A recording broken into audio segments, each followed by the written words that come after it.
Աստծո խոսքի մեջ կան համարներ, որոնք խրթին է հասկանալու համար։ Եվ հաճախ այդ համարները տարատեսակ բացատրություններ են ստանում, հետևաբար նաև շատերին վախի մեջ են պահում, Աստծո հաստատած փրկության սկզբունքը խափանում են, ընդունում են որպես հավատալիք եւ նաեւ պարտադրում են ուրիշներին այն պահելու համար եւ ամենավտանգավորը փրկություն ստանալու համար։ Խնդրեմ, կարդանք մեկ համար Պողոս առաքյալի Տիմոթեոսին գրած առաջի Տիմոթեոս 2-րդ գլուխ Եվ 15 համարը հետևյալն է. Կինը պիտի փրկվի որդե ծնությամբ, եթե պարկեշտությունով կենա հավատքի և սիրո և սրբության մեջ։ Կինը պիտի փրկվի որդե ծնությամբ։ Ձեր առաջին հակազդեցությունը, ռեակցիան, որն է այս գրվածին, եթե մեկ այդպես ասի։ Իրոք այդպես է։ Եթե այդպես ենք մտածում,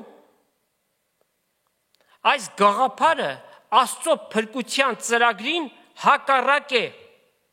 Հարյուրավոր համարներ Աստծո խոսքի մեջ կարող ենք գտնել, որ փրկությունը հավատքով է միայն եւ ինչ վերջակետ։ Հակոբոս առաքյալի գրած, որ հավատքը առանց գործերի մեռած է, շատ ճիշտ է այն առումով, որ այդ հավատքի գործերը պիտի ապացուցեն այդ անձնավորության ճշմարիտ հավատք ունենալը, նրա փրկված լինելը։ Այսինքն կյանքի փոփոխությունը պիտի ապացուցի, որ այո, նա վերստին ծնունդ ունի եւ նրա կյանքը փոխված է եւ նա հավիտենական կյանքի արժանացած մեկն է։ Հարյուրավոր համարներ ուրեմն, որ փրկությունը հավատքով է միայն։ Եփեսացիս 2-րդ գլուխ 8-9 համարներում գրված է. Շնորհքով փրկված ենք հավատքի միջոցով, եւ սա մեզանից չէ, մեր կողմից չէ, այլ Աստծո պարգևն է, ձրի է, ոչ թե գործերից, որ հանկարծ մեկը չպարծենա ասելով, որ ես քանի որ այս գործերն եմ անում, հետևաբար արժանի եմ փրկության։ Որը մեկ արժանի չէ, սակայն Աստծո ողորմության եւ գթության արդյունքն է մեզ տրված փրկությունը։ Ուրեմն այս սկզբունքը փոփոխման ենթակա չէ։ Սակայն մենք կարդացինք Աստծո խոսքից, որ կինը պիտի փրկվի որդե ծնությամբ։ Կարծես թե դիլեմայի առջև ենք կանգնած, թնջուկ է առաջացել, անպայմանորեն սրա հանգուցալուծումը պիտի ունենանք։ Լավ, կինը եթե պիտի փրկվի որդե ծնությամբ, ապա տղամարդը հավատքով, ինչը Աստված ամեն մեկ սերի համար փրկության տարբեր բանաձև է ներկայացնում, հասկանում եք, այստեղ անգամ սովորական տրամաբանությունը քարուքանդ է անում այդ մտայնությունը, որ կինը պիտի փրկվի որդե ծնությամբ։ Փորփրենք Աստծո խոսքը անպայմանորեն դուրս է գալու ճշմարտությունը։ Տեղափոխվենք հենց սկիզբը Աստծո գործերի Ծննդոց 2-րդ գլուխ 21-ից 24 համարները։ Եվ Տեր Աստված խորունկ քում բերեց Ադամի վրա, եւ նա քնեց, նրա կողի ոսկորներից մեկ առավ, եւ անոր տեղը միզ լեցրեց, Տեր Աստված Ադամին առած կողի ոսկորը կին շինեց եւ զանիկա Ադամին բերեց։ Ադամ ասավ. հիմա ասիկա ոսկորես ոսկոր ու մարմնես մարմին է, սա կին կոչվի, քանզի իր այրեն առնվեցավ, սրա համար այրը պիտի թողնի իր հորն ու մորը եւ իր կնոջը պիտի հարի եւ մեկ մարմին պիտի ըլլան։ Բազմիցս ասել ենք, սա անարգանք չէ հորն ու մորը, այլ որ ընտանեկան նոր միավոր է ստեղծվում դրա համար։ Միջև այստեղ ամեն բան լավ էր, չէ՞։ Բայց այդպես չմնաց։ Մարդկության նախամայրը Եվան հայտնվեց միտեղ, որտեղ Սատանան օծի միջոցով եկավ եւ նրա հետ սկսեց խոսակցության մեջ մտնել եւ նրան հեշտությամբ խաբեց եւ այդ խայծը Եվան վերցնելով արգելված ծառի պտուղից կերավ եւ ամեն բան գլխի վայր շրջվեց։ Ապա նաեւ Ադամը այդ բան արավ եւ դարձան մեղավորներ, հետեւաբար մահկանացուներ, մեռնողներ։ Ծննդոց 3-րդ գլխում Աստծո կողմից անեծք եկավ օծին, ասել է թե ում։ Սատանային։ Ոչ միայն այդքանը, նաեւ այդ անեծքը բերվեց ում Եվային, Ծննդոց 3-րդ գլուխ 16 համար։ Եվ կնոջը ասավ. քո հղիությանը ցավերը խիստ պիտի շատացնեմ, ցավով զավակ պիտի ծնանիս եւ երկանդ հնազանդ պիտի լաս եւ նա քո վրա պիտի իշխի։ Շատ հստակ էր, որ կինը դրվել էր ամուսնու կողքը որպես օգնական եւ ամուսինը հանդիսանում էր գլուխը, կինը մարմինը։ Եվ միջև մեղ գործելը Աստծո կողմից հռչակված իշխանական հանգրվանային կարգ կար։ Այն արտահայտվում էր հետևյալ կերպ. Աստված այր մարդը, այսինքն Ադամը, ապա կինը Եվան եւ հակառակ մյուս կողմում Սատանան էր։ Մեղ գործելուց հետո այս իշխանական կարգը փոխվեց։ Ինչ դարձավ։ Սատանան, կինը, այր մարդը ընդդեմ Աստծո։ Տեսնում եք ինչ կատարվեց։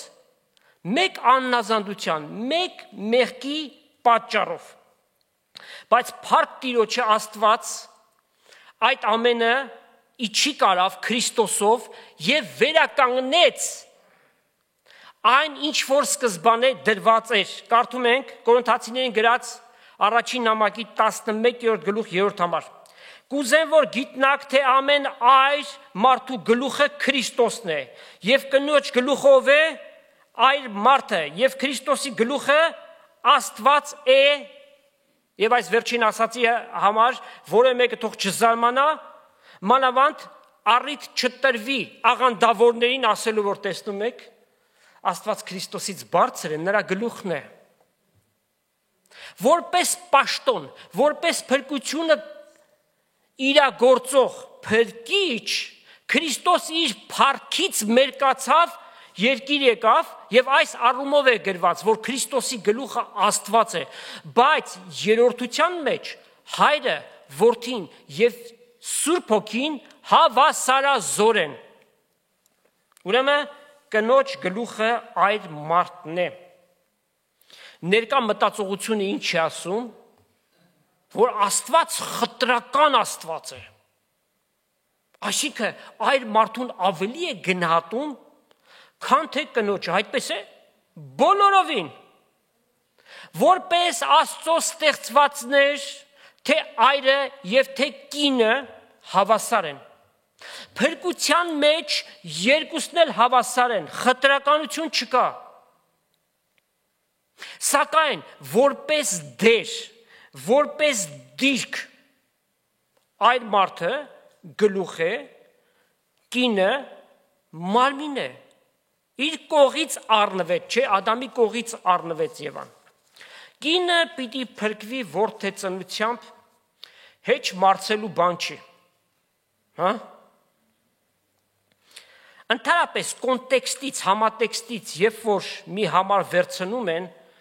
հաճախ անորոշ վիճակ է ստացվում։ Դրա համար եկեք ամբողջ համատեքստը կարդանք Տիմոթեոսին գրած առաջին նամակի առաջի գլուխ 11-ից 15 համարները։ Կինը թող սովորի լռությամբ, ամենայն հնազանդությունով, լսողներից ոմանց դուրը չի գալիս այս խոսքը, բայց կնոջը հրաման չեմ տար սովորեցնելու, ոչ էլ այլ մարդուն իշխելու, հապա լուր կենալու։ Տեր Աստված ինչ է, ուրեմն կինը ձայնազուրկ է։ Պատասխանը ոչ է։ Արդյոք կինը իրավունք չունի խոսելու։ Անշուշտ որ ունի խոսելու իրավունքն էլ, իր կարծիքը հայտնելու իրավունքը, սակայն այս գրությունը ուրիշ բան է ընդգծում եւ ավելի շոշափելի ձևով այն տեսնում ենք Կորինթացիներին գրած առաջին նամակի 14-րդ գլուխ 34-35 համարները։ Ձեր կանայք եկեղեցիներում թող լուր կենան, վասնզի նրանց հրաման չկա խոսելու, հապա հնազանդ լինելու։ Ինչպես օրենքն էլ կսե, բայց եթե բանը սորվիլ կուզեն, տանը իրենց այրերուն թող հարցնեն, քանզի կանանց անվայել է եկեղեցու մեջ խոսել։ Եվ սա սովորական խոսելու մասին չէ, կարծիք հայտնելու մասին չէ, այլ սովորեցնելու։ Մենք ինչ քննեցինք։ Կինը մարմին է, այրը գլուխն է, եւ դուք պատկերացրեք, մարմինը գլուխին պիտի ատենաբանի, սովորեցնի, այս սա է, որ Աստված արգելում է, եկեղեցիների մեջ բեմեր գրավելը։ Դե կարող եք ասել, որ գիտեք, այնքան հոգևոր քույրեր կան, որ մեծ գիտելիքներ ունեն Սուրբ Գրքից։ Այո, այդպես է, շատերին գիտենք, նրանց համար էլ գործելու դաշտ կա, քույրերի սուրբ գրային սրտողություններ կամ աղոթաժողովներ, թե իրենց կարծիքը կարող են հայտնել, թե իրենց իմացածը կարող են բերել, այնպես որ ամեն բանի մեջ Աստված կարող է փառավորվել։ Բայց երբ որ նրանք բեմ են գրավում, Աստծո դրած իշխանական կարգը խախտվում է, մարմինը գրավում է գլխի տեղը, եւ ոչ միայն այսքանը, կանայք ձեռնադրվում են եկեղեցիներում որպես հովիվներ։ Վայ նրանց, ովքեր որ եկեղեցում կին են ձեռնադրում որպես հովիվ։ Այսպիսիները Հեզաբելներ են։ Հեզաբելի հոգին է սա։ Աստծո խոսքի դեմ ապստամբության հոգի է սա։ Ինչու Հեզաբել։ Այդ պատմությունը գիտեք, չէ՞։ Ով էր Հեզաբելը։ Աքաբի կինն էր։ Աքաբը հանդիսանում էր թագավոր, բայց ինքը որպես մի խրտվիլակ էր, Հեզաբելն էր ամեն որոշումներ ընդունում։ Այդպես էլ նրանք, ովքեր որ գլխի տեղն են գրավում, Հեզաբելի հոգին է նրանց առաջնորդում։ Մեր կարդացած բնաբանի հենց դրանից առաջի մի քանի համարները տեսեք ինչ է ասում։ Առաջի Կորինթացիս 2 գլուխ 9-10 համարներ։ Նույնպես էլ կանայք վայելուչ հագուստով, ամոթ խացությամբ, այսինքն խոնարհությամբ եւ պարկեշտությամբ իրենք զարդարեն, ոչ թե հյուսվածքներով կամ ոսկիով կամ մարգարիտներով կամ մեծածախս հանդերձներով, հապա բարի գործերով, ինչպես կվայելե աստվածպաշտությունը հանձա առած կանանց։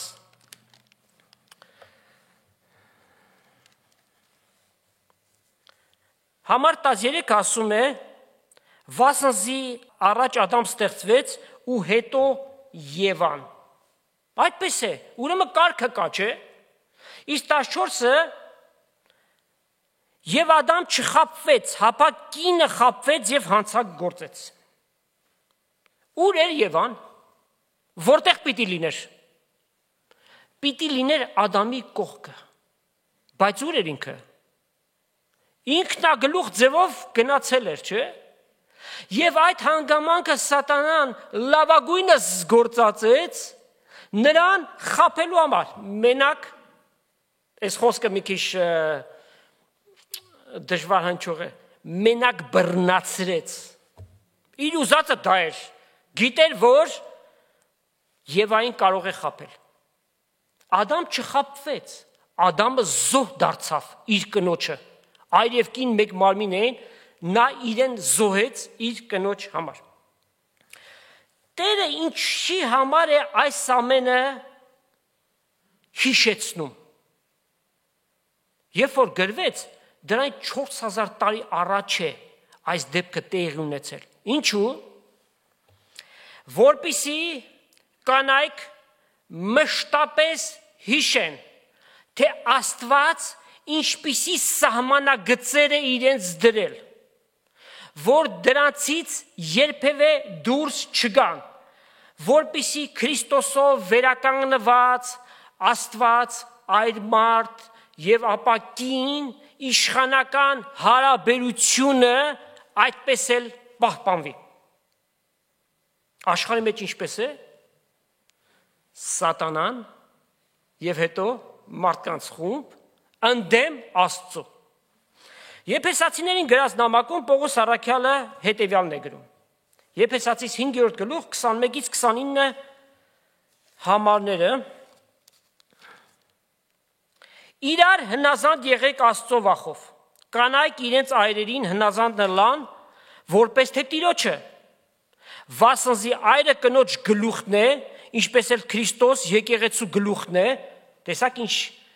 հրաշալի զուգահեռներ մտցվեց, եւ ինքը մարմնի փրկիչն է։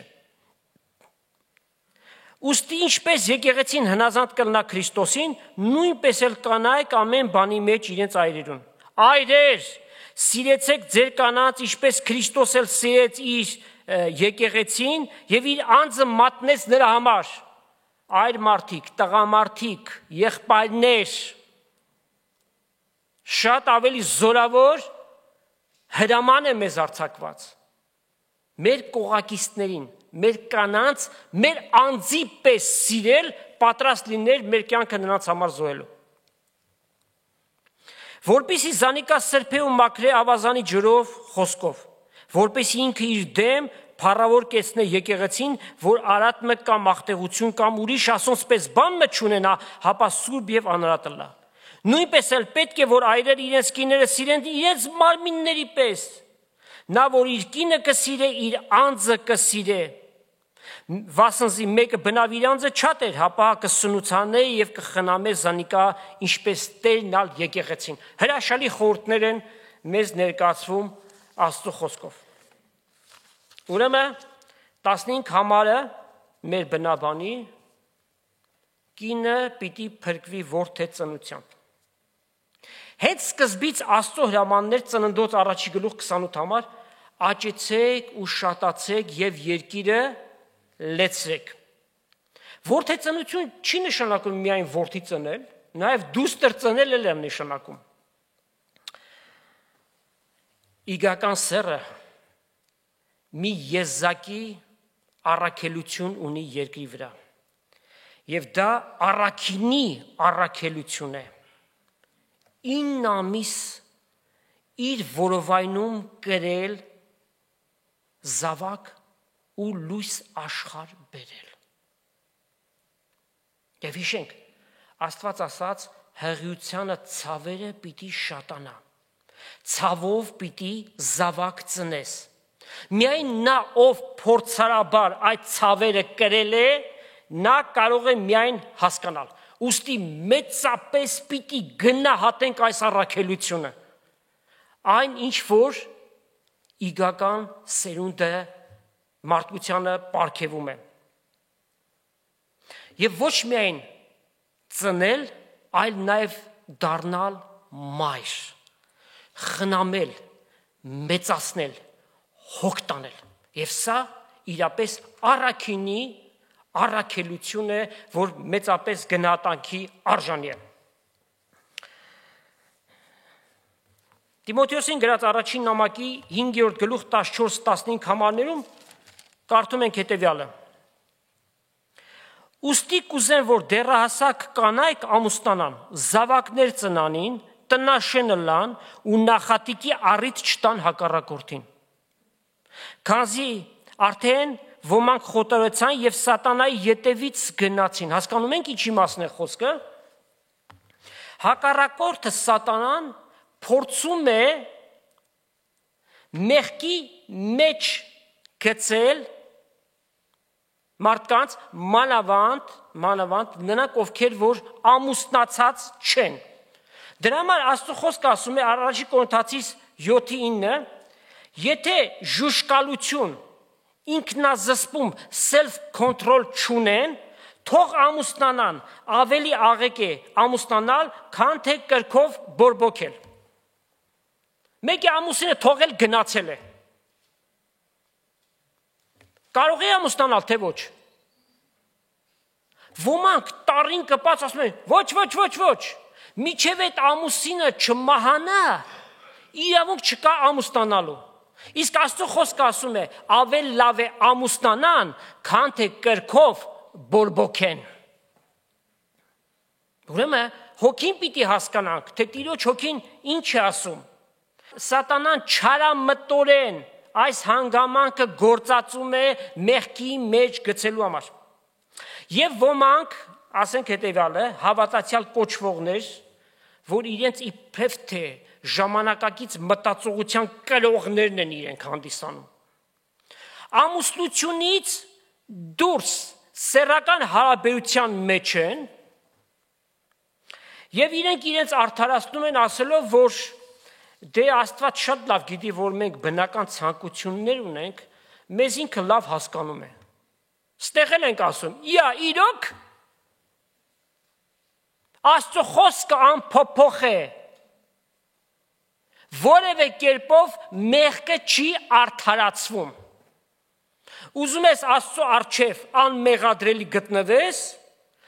օրինավոր ամուսնական կարգ ունեցիր եւ անմեղադրելի կլնես։ Առաջի Կորինթացիս 6-րդ գլուխ 18 համար։ Պոռնկությունից փախեք, ամեն մեղք, որ մարդ կգործի, իր մարմնից դուրս է, բայց նա որ կպոռնկանա, իր մարմնի դեմ կմեղանչի։ Բուն Աստծո դեմ է այս մեղքը։ Վերադառնանք բնաբանին։ Ուրեմն 15 համարը կինը պիտի փրկվի որդե ծնությամբ։ Փրկվի բառը հունարեն սոզո, բոլոր լեզուների մեջ էլ նույնն է գրված, եւ այս պարագային մենք գրից, տարից, բառից չէ, որ պիտի կարճենք, այլ պիտի հասկանանք հոգին գրության։ Այս պարագային խոսքը ոչ թե հոգևոր փրկության մասին է, ուշադրություն, այլ կինը որդեծնությամբ պիտի պահպանվի, to be preserved, կամ անվտանգ պիտի մնա, to keep safe։ Ինչից? Անեծքի հետևանքով շատացած ծննդական ցավերի վտանգից։ Հասկացանք?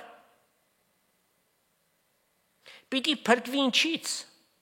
Այն անեծքը, որ իր հետ միասին ցավեր բերեց, դրա վտանգից պիտի փրկվի։ Ներկա ժամանակներում էլ մենք լսում ենք, որ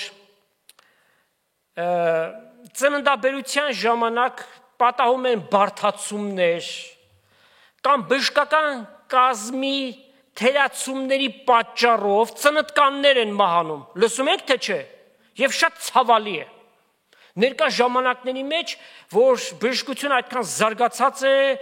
ամեն միջոցները, սարքավորումները կան, մասնագետներ կան, եւ այս պարագաներում անգամ ծննդկաններ են մեռնում։ Դե դուք պատկերացրեք 2000 տարի առաջ հիգիենայի միջոցներ կար, անտիբիոտիկներ կար, հակաբորբոքիչներ, ցավազրկողներ կար, որևէ սարքավորում կար այն ժամանակ։ Դե պատկերացնում եք, որքան մեծ վտանգ կար ծննդկանին, որ կարող է իր կյանքը կորցնել։ Եվ այդպես էլ պատահում էր, մահացության ինչպիսի թիվ։ Այսինքն ծննդաբերությունից հետո ողջ մնալը փրկվել էր նշանակում։ Եվս մեկ անգամ, սա հոգևոր փրկության մասին չէ, այլ մարմնավոր, որդեծնությունից ողջ մնալու փրկությունը։ Ուրեմն, գլխավոր միտքը 15 համարը կինը ոչ թե պիտի փրկվի որդեծնությամբ, այլ որդեծնությունից, վտանգից։ Պարզ է եւ հիմնովին կատարելապես տեղավորվում է բնաբանի համատեքստում։ Սակայն եղել են եւ ներկայիս էլ կան հավատացյալներ, քարոզիչներ, որ որդեծնությունը անհրաժեշտ պայման են համարում փրկվելու համար, ասելով, որ հավատքի հետ միասին գրված է, նաեւ որդեծին պիտի լինի, որպեսզի փրկվի։ Դա նշանակում է Աստծո փրկության ծրագրին գործ ավելացնել, խառնել։ Շնորհքով փրկված եք հավատքի միջոցով գումարած գործեր որդեծնություն, հա, կլինի։ Ոչ թե գործերից, որ մեկը հանկարծ չպարծենա ասելով 17 երեխա եմ ծնել։ Այդքան գործ անեմ ես չփրկվեմ, հասկանում եք։ Սա է ամբողջ նպատակը։ Որդեծնությունը ոչ մեկ պայման չէ։ Եվ պատկերացրեք, ինչ պիտի լինի այն հավատացյալ կանանց վիճակը, ովքեր ինչ-ինչ պատճառներով երեխա չեն ունեցել եւ չեն ունենում, չեն փրկվելու, եթե որդեծնությունը պայման է։ Այս արգումենտի, այսինքն վիճաբանական խոսքերի դեմ նրանք պատասխաններ չունեն։ Մեկ այլ հարց. Եթե որդեծնությունը պայման է, հապա քանի երեխա պիտի ունենա այդ պայմանը լրացնելու համար 8, 10, 15, իդեպ ինչ թվեր, որ այսօր քննարկման դնենք, բոլորն էլ պայմանական են եւ Աստծո առջեւ ենք խոսում, որևէ մեկին ի նկատի չունենք, այլ երևույթը, որ համատարած է։ Դե ասում են ինչքան շատ այնքան լավ։ Բայց դրա վատ կողմն էլ կա, չէ՞։ 1 տասնյակից ավելի երեխաներ են ունենում, հաճախ անուններն են մոռանում, կամ ասենք հերթականությունը իրարից չեն կարողանում տարբերել, կամ իր երեխային հարևանի երեխայի հետ խառնում է։ Խնդրեմ, ի նկատի ունենանք, ոչինչ չունենք բազմազավակ ընտանիքների հանդեպ, դեռ ավելին ասում ենք,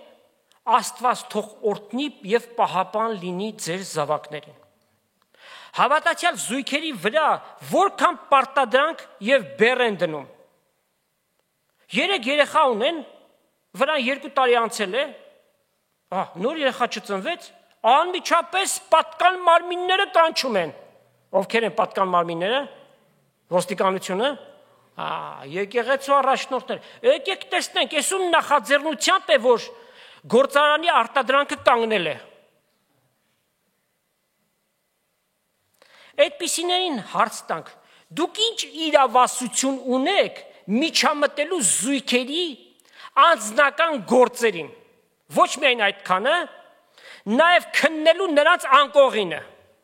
Դուք եք որոշում, ստիպում են, վախեցնում են, որ մեկը մյուսի հետևից երեխա պիտի ունենաք, որքան, շատ, դուք եք պահելու այդ մարդկանց երեխաներին, որ իր հետևից նրանք բերեն, դուք եք պահելու, ասում են, դե որ Տերը տվել է, կպահի,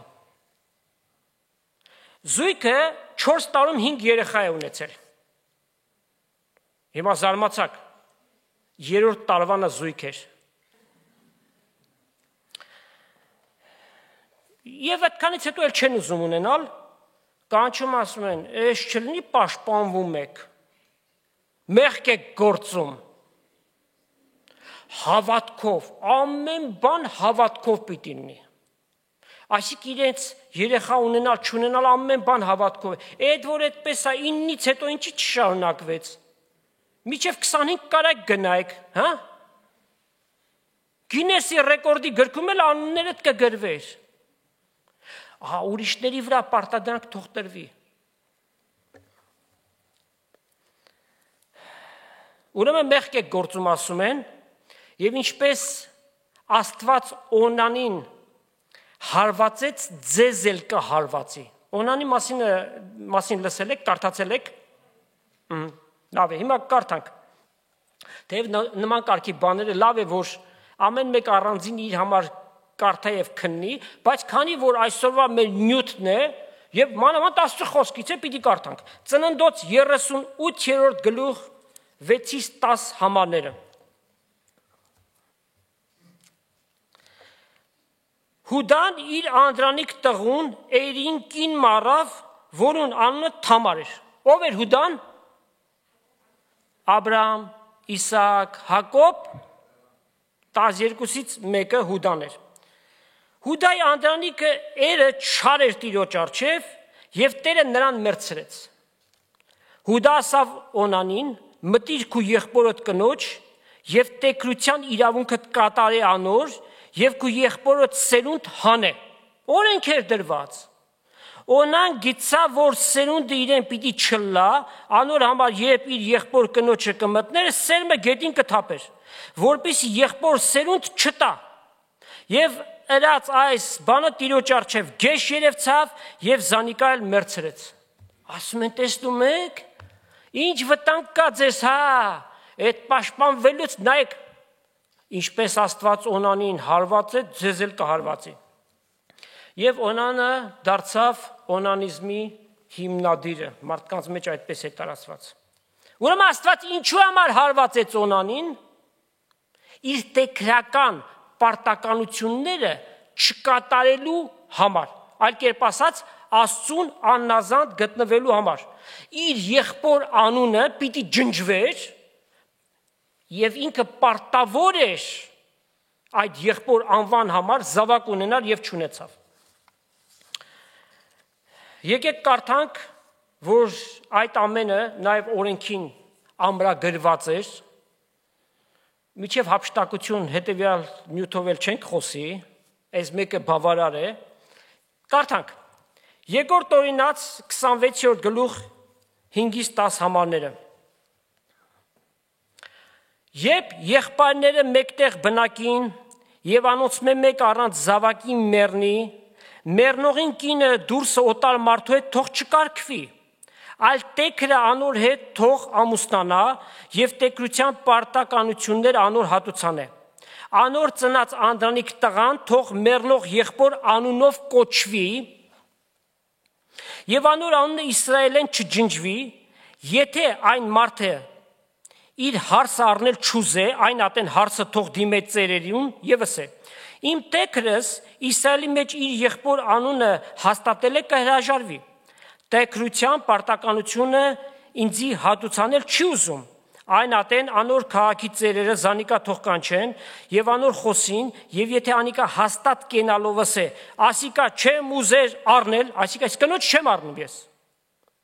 այն ատեն հարս անոր թող մոտենա ծերերու առջև և անոր ոտքից կոշիկը հանե և նրա երեսին թքի և ասե, իր եղբոր տունը շինել չուզող մարդուն, այսպես պետք է լինի, անոր անունը Իսրայելի մեջ կոշիկը հանված մարդու տուն թող կոչվի։ Ուրեմն սա էր ամբողջ խնդիրը պատմությունը, որ Օնանը հրաժարվեց այս բան անելուց։ Հիշում եք մի այդպիսի դեպք էլ նաև։ Մատթեոս 22-րդ գլուխ, սադուկեցիներ մի պատմություն դասավորեցին, եկան Տեր Հիսուսին եւ ասեցին. 7 եղբայր կար, մեկ ամուսնացել էր, երեխա չունեցավ, մեռավ։ Ըստ օրենքի հաջորդ եղբայրը պիտի ուզեր սերունդ ունենալու համար իր եղբոր անունը պահպանելու համար եւ այդպես հաջորդականությամբ 7-ն էլ ամուսնացան ու 7-ն էլ մեռան, կինը մնաց։ Չկա թունավորում էր։ Հիմա երբ որ երկինք գնան, այդ կինը երկնքում այդ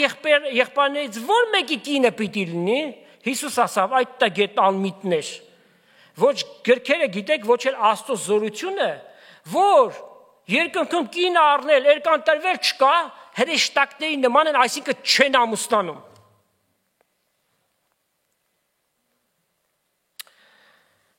Երեխան որովայնի պտուղ է եւ Աստծո պարգևն է։ Հրաշալի է երեխաներ ունենալ։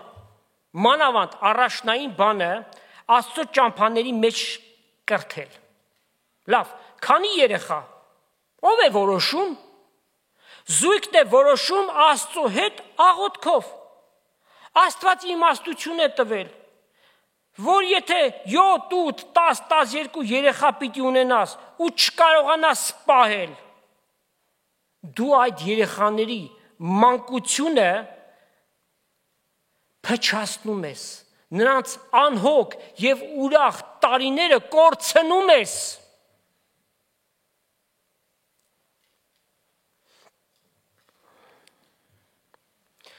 Տեր Հիսուս հետևյալ ասաց. մեկը երբ որ տուն պիտի սարքի, նախ նստում եւ հաշիվ անում, եթե այս տունը սկսեմ սարքել, արդյոք կավարտեմ թե ոչ, եթե չավարտեմ ին վրա պիտի ծիծաղեն, չէ, այդ նույն կերպով 6 երեխա է ունեցել ու չի կարողանում պահել այդ երեխաներին, բայց երրորդ երեխայից հետո չտեսակ, որ չեք կարողանում պահել։ Ինչի իրար հետևից այդ երեխաներին բերեցիք եւ կիսաբաց լուսամուտների պատմություն սարքեցիք։ Պիտի կարողանաս պահել։ Ունեցիր, որքան կարող ես, ունեցիր եւ պահի։ Օրհնություն է, երեխան տան մեջ օրհնություն է եւ Աստված մեծապես թող օրհնի։ Բախր Տերը տալիս է։ Հոտ 11-րդ դարում չենք ապրում։ Կարողա ձեր մոտ 24 ժամ մթություն է։ Պաշտպանական միջոցներ գործածեք։ Եվ տասնյակ մարդկանց հարցումը սա է, արդյոք դա մեղք է։ Պատասխանը ոչ է։ Դա մեղք չէ։ Հակառակվողներ կան, հետևյալ փաստարկներն են բերում, ասելով, որ շատ երեխաներով եկեղեցու թիվը լրանում է։ 11-ից 9 աղջիկ է ծնվել։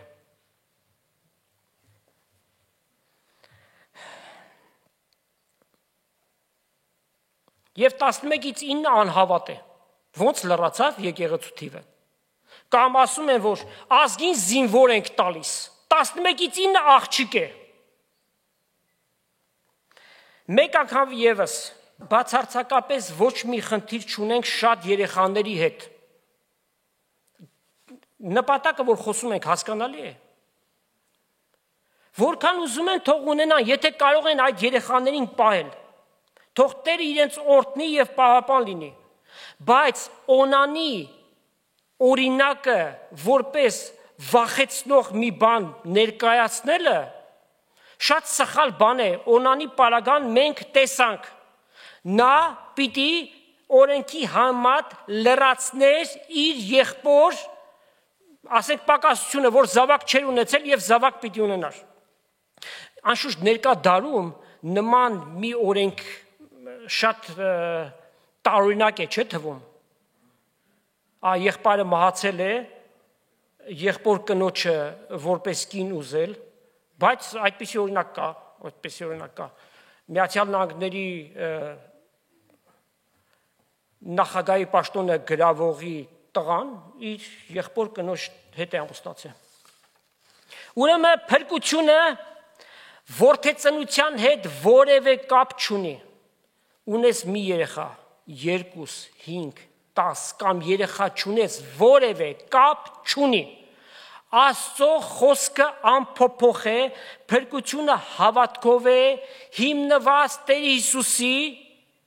կատարած գործի եւ անձի վերաբերյալ։ Հռոմեացիներին գրած նամակում կարդում ենք հետեւյալը, 3-րդ գլուխ 23, 24 եւ 25 համարի առաջին մասը։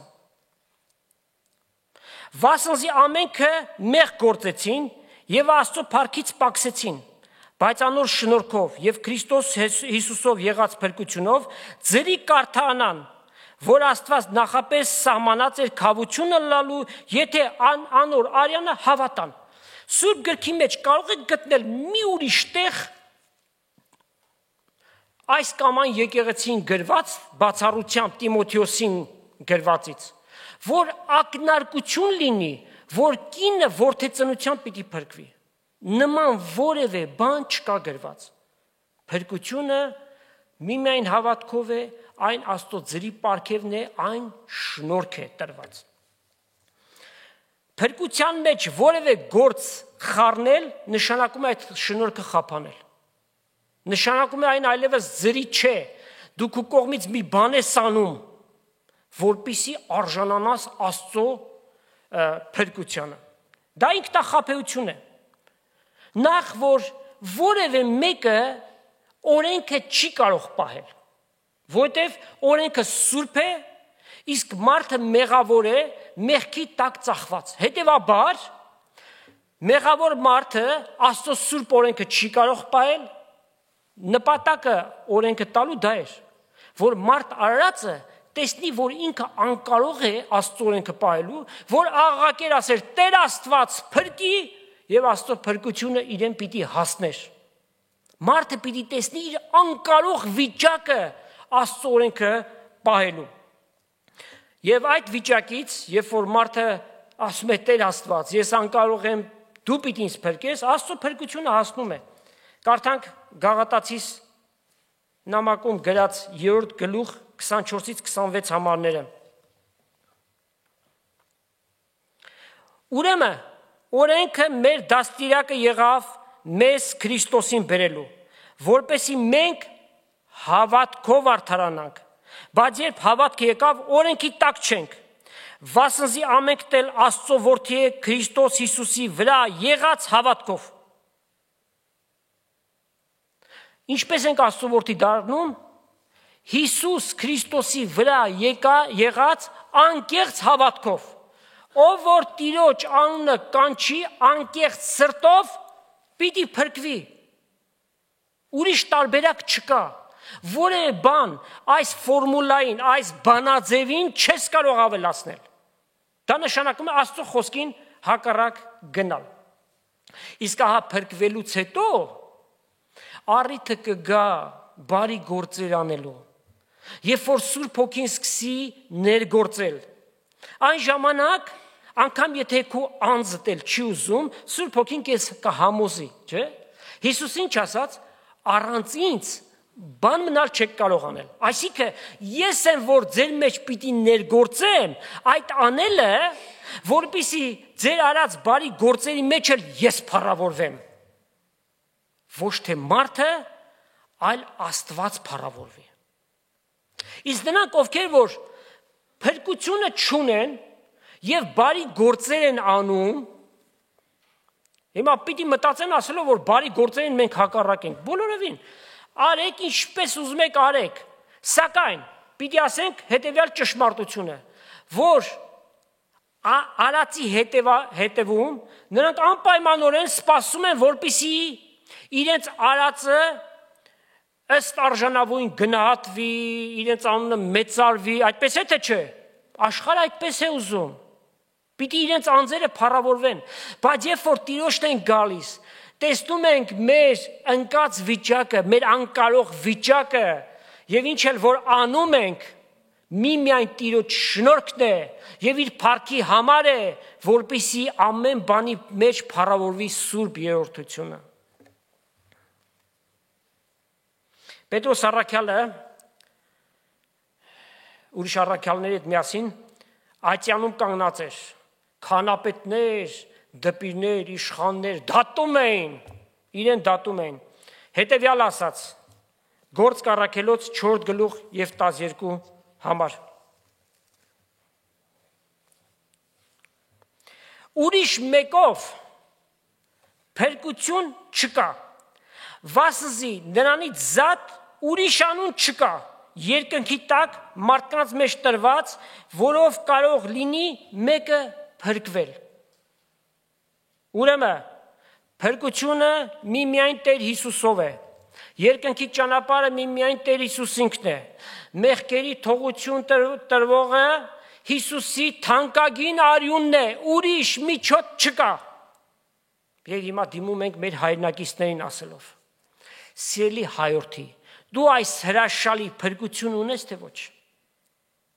Պիտի ասես ես ինչ իմանամ։ Հետևյալ հարցումին անկեղծ պատասխանի։ Հիսուս քեզ համար Տեր եւ փրկիչ է։ Եթե այո, հրաշալի է։ Դու ընդունում ես, որ մեղավոր մեկն ես։ Ասում ես անգամ մրջունի վրա չեմ տրորել, բայց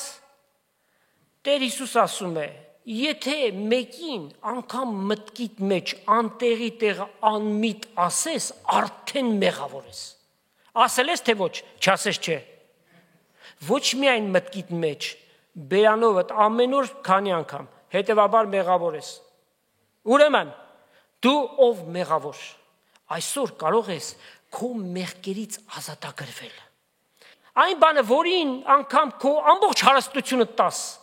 հնարավոր չի լինի քո վրայից ջնջել, բայց Հիսուս Քրիստոսի արյունը, եթե խոստովանես նրա առջև քո մեղքերը, պիտի ջնջի չհիշելու պայմանով, քո կյանքիդ մեջ նոր էջ պիտի բացվի ճերմակ, հներ անցան եւ ամեն բան քո կյանքիդ մեջ նոր պիտի լինի։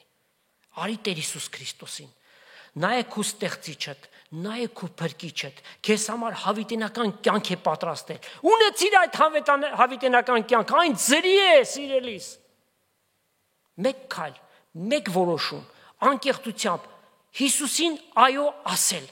հրավիրել կյանքիդ մեջ, մնացածը իր գործն է, փրկության ծրագիրը ամբողջացած է, այն ոսկյա եւ ադամանդներով շրջապատված սկուտերի վրա Հիսուս քեզ է ներկայացնում, վերցրու եւ վայելի այդ հավիտենականությունը։ Սրտիդ ուրախությունը չափ չի լինելու,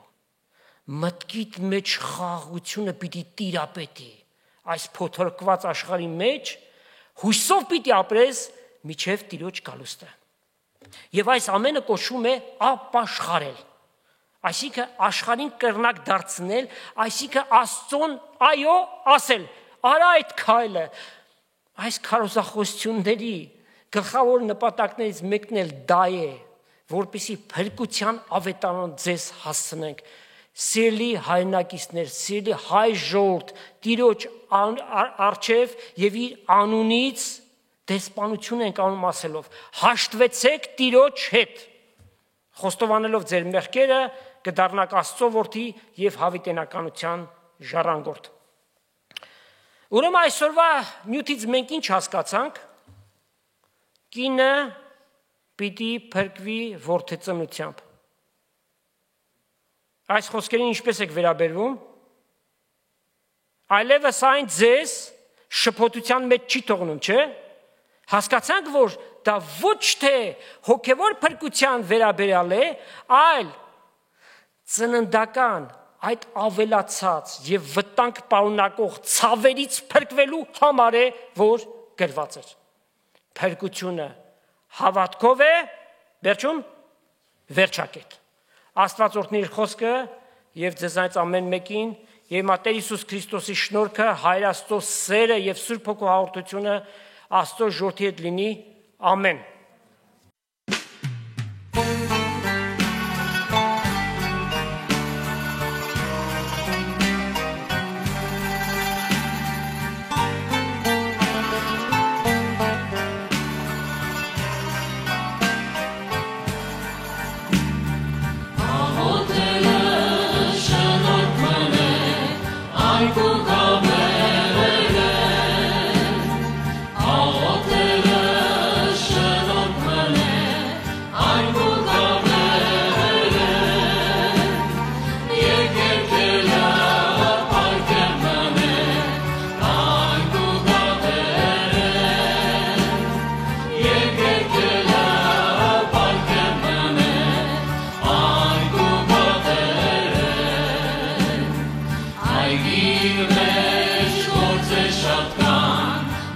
մշակներ քիչը,